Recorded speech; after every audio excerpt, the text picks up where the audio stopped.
The movie begins on a sunny day, with Flight IA-42 departing from Dallas to London, piloted by two experienced captains, William and Daniel. The flight begins smoothly, with everything appearing normal. The passengers are relaxed, and the crew is focused, maintaining a calm and professional atmosphere in the cockpit. However, this sense of normalcy doesn't last for long. Soon after takeoff, the pilots detected a problem with the plane's machinery. Captain William contacts ground control, hoping for assistance or direction. To their surprise, they are told that the skies are clear and that there's nothing to worry about, so they should continue the flight as planned. This assurance provides brief relief for the pilots, but the peace is quickly shattered. Just moments later, a massive storm suddenly looms on the horizon. The storm's appearance is so abrupt that it feels unnatural. When William and Daniel reach out to ground control again, they are told that the storm didn't exist on their radar just 5 seconds ago. It was as if the storm materialized out of nowhere, leaving no other option but for the plane to fly through it. With no alternate routes available, William informs the passengers to fasten their seatbelts tightly and brace for extreme turbulence. As the plane enters the storm, it begins to shake violently. Lightning flashes in every direction, and the entire sky seems alive with a fierce energy. Inside the cabin, passengers hold on to their seats, some praying, while others try to remain calm amidst the growing tension. The storm engulfs the plane, and the aircraft struggles to maintain stability. I'm sure some passenger pants are filled with doo-doo now. The crew does their best to comfort the passengers, but even the most seasoned travelers are on edge. Then, just as suddenly as the storm appeared, it vanished. The shaking stops, the turbulence ceases, and everything seems still. However, when William and Daniel regain control of the plane, they notice something deeply unsettling. The once bright sky has turned pitch dark, as if night had fallen in an instant. What's even stranger is that all the electronic devices in the plane, phones, laptops, and even most of the cockpit machinery, have lost their signal and are malfunctioning. It's as if the plane has been transported to an entirely different reality. The calm in the cockpit turns to confusion and growing concern. Both pilots are unsure of their location or the condition of the plane. Passengers begin to realize something is wrong, as their devices are dead, and there's no way to communicate with anyone on the ground. Despite trying everything he could, William was still unable to re-establish contact with ground control. However, the radar and plane's engines were working fine, so the pilot decided to move forward with the plan to land the flight in London. During this time, one of the flight attendants, Cameron, spoke with two passengers who were historians. They were researching items from wartime London. There was also an elderly man writing down everything happening around him in a diary. Best-selling novel coming soon. As the situation grew more unsettling, William considered turning the plane back. But upon trying, he realized he no longer recognized the area they were flying over. Suddenly, something appeared on the radar, and William feared it was another storm. However, what they were seeing was far worse. Fighter planes bombing a city below, causing massive destruction. The passengers were terrified as they watched explosions light up the ground beneath them. The historians, however, noticed something peculiar. The fighter planes that had suddenly surrounded their aircraft seemed out of place. The pilots, unsure why this was happening, quickly moved the plane away from the danger. Inside, the passengers' anxiety rose as Cameron worked tirelessly to calm them down. William kept trying to make contact with ground control, but no one responded. Realizing they couldn't keep flying indefinitely due to low fuel, he decided to lower the plane to get a better sense of their location. Daniel initially disagreed, fearing they might be attacked again, but William knew they needed answers. At that moment, the historians told Cameron they might have an explanation. She brought them to the cockpit, where they explained to William and Daniel that the fighter planes they had just seen were not modern aircraft. In fact, they were fighter jets from Hitler's Luftwaffe, built before 1945. Initially skeptical, William was ready to dismiss their theory until the historians mentioned that their plane's systems wouldn't be able to work correctly in the 1940s. The shocking conclusion was that their plane had somehow traveled back in time to the year 1940, right in the middle of World War II. The historians suggested that if the plane had arrived here due to a time glitch, there might be a chance the same glitch could return them to their original time. William, not convinced by the idea of time travel, sent the historians back to their seats, instructing them not to discuss such things with the other passengers. Meanwhile, a passenger named Michael overheard the conversation but quietly returned to his seat. The historians, although told to remain silent, started searching through their books to figure out more about their current situation. After some time, William searched for radio signals again, and finally managed to get a clearer picture of their surroundings. Using what little information they had, the plane was successfully brought down to a lower altitude as the pilots continued searching for answers, all while the realization of what might be happening hung over everyone on board. Fortunately, this time the pilots succeeded in making contact with someone. They connected with a British soldier named Nigel.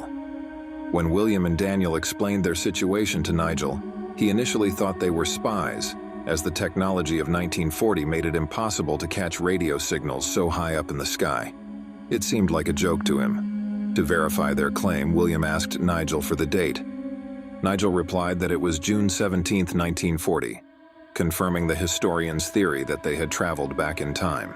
The pilots now faced the daunting task of explaining to Nigel that they were from the future. Unsure of how to make him believe, the historians stepped in and spoke directly to Nigel. They informed him that they were over the location where the British ocean liner Cunard would soon be sunk. Upon hearing this, Nigel was shocked, as the ship had not yet sunk. However, he decided to pass the information to his officers and investigate. If the ship's sinking was confirmed, he promised to contact the plane again. Meanwhile, on board, one of the passengers, Michael, realized they had indeed traveled back to 1940. He began shouting the truth to all the other passengers, insisting that they should seize this opportunity to kill Hitler and end World War II before it claimed millions of lives. His idea caused a stir among the passengers. While some people didn't believe him, others were convinced and started talking about taking control of the cockpit to force the pilots to carry out this mission. Tensions escalated, but luckily there were 2 American soldiers aboard the flight. They immediately intervened, warning that storming the cockpit would be considered a terrorist act, especially in such a dangerous situation. The disagreement led to a brief scuffle between the 2 groups, but the soldiers quickly subdued everyone, restoring order on the plane. A few minutes later, Nigel contacted the pilots again. He confirmed that the information provided by the historians was accurate and that thanks to their tip, many lives had been saved.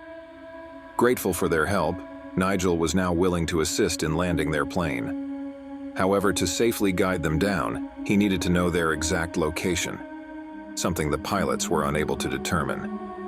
In an effort to make themselves visible to the British forces, William turned on the plane's lights, hoping that Nigel's team would spot them from the ground. But the move had unintended consequences. German soldiers who had been monitoring their radio conversations intercepted the signal. Soon after, German fighter planes surrounded the passenger aircraft once again, ready to attack. William, realizing the danger, quickly turned off the plane's lights and skillfully maneuvered to avoid the incoming gunfire. Despite his efforts, the gunfire continued to intensify, and the situation grew more desperate by the second. The pilots and passengers were now trapped in the skies, trying to evade a deadly enemy while clinging to the slim hope that Nigel and his team could find them and bring them to safety. William suddenly plunged the plane downward, and just before it hit the ground, he pulled it back up. The German planes followed, but they couldn't keep up and crashed. However, 2 enemy planes survived and began shooting at the cockpit. Daniel got hit, but William managed to steer the plane away. An air hostess rushed to help Daniel with his injury. William was worried because the plane was running low on fuel, the landing tires had been shot at, and they couldn't communicate properly with Nigel. Meanwhile, Nigel's officers warned that if they didn't reveal their location soon, the British Air Force would shoot them down. William handed over control to Daniel and went to talk to the passengers, telling them the truth. He explained that the plane had been damaged in the attack and needed help fixing the landing gears. Engineers Teresa and Hector volunteered to help. William took them to the back of the plane where Teresa identified the problem. Hector took a risk, used a hammer to fix the landing gear, and held the wheels in place to stop them from collapsing due to air pressure. Once the problem was fixed, Hector returned inside. William then returned to the cockpit, and with Daniel's help, they reconnected the radio. They told Nigel they only had 80 minutes of fuel left and needed to land soon. But suddenly, 2 German planes reappeared and launched a missile at them, shattering the windows and causing chaos. William quickly pulled off some daring moves and managed to crash the two German planes into each other. Afterward, they came up with a plan. They decided to remove the radar from their plane and drop it to Nigel on the ground to help them land safely in 1940, as this technology didn't exist at that time. But just then, a missile hit the plane's turbine, and it began to fall. The pilots tried everything and managed to restart the turbine, regaining control. They contacted Nigel again and prepared the radar for delivery. Tying it to a parachute, they dropped it from the plane. However, the Nazis overheard their radio conversation and tried to retrieve the radar, but British soldiers shot them down, and the radar was secured. As they were attacked again, this time by more German planes, a missile caused a hole in the plane, and several people fell out.